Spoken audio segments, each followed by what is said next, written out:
Kim aytdi merengali rulet faqat rulet ko'rinishida bo'lishi kerak. Rulet sinib ketaverishidan travmasi bor qizlar bu retsept aynan sizlar uchun. Tayyorlash shunaqa ham oson ekan, sizlarda ham bittada o'xshab chiqadi. Olsa tuxumni oqini yengilgina ko'pirtiramiz. Biroz ko'pirgandan keyin 12 osh qoshiq saxarli pudra solib, qattiqqina biza bugungacha ko'pirtiramiz.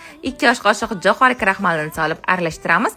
Merengamiz tayyor. Pergamen solingan list ustiga tekislab olamiz va qoshiq yordamida birozgina uzurla qilsak, yana ham chiroyli bo'ladi. Taxminan 45 minutda past olovda tayyor bo'ldi. Merengaga mos ideal krem tayyorlab olamiz. Muzdekini krem chiz, qaymoq, zugshoniy moloko va fistashka pastasini solib, qattiqqina krem bo'lgunigacha ko'pirtiramiz. Aytgancha, men ishlatgan barcha sifatli konditer mahsulotlarini Bazar Bakery do'konidan optim narxida xarid qilganman. Molokodan tortib turli xildagi un turlarigacha, kakao, maslo va topilishi qiyin bo'lgan qoliplargacha optim narxlarda Yunusobodda joylashgan Bazar Bakerydan topsanglar bo'ladi. Uyingizgacha sog' salomat yetkazib berishadi. Sovigan merengani teng 3 qismga bo'lib olamiz. Kremlab xolodilnikka 2-3 soatga qo'yib qo'yamiz. Ustini xohishga ko'ra bezatasiz va sizda dunyodagi eng oson merenga tayyor bo'ladi. Bu videoni bo'lsa merenga tayyorlash qiyin deb o'ylaydigan o'rtog'ingizga jo'natib qo'ying.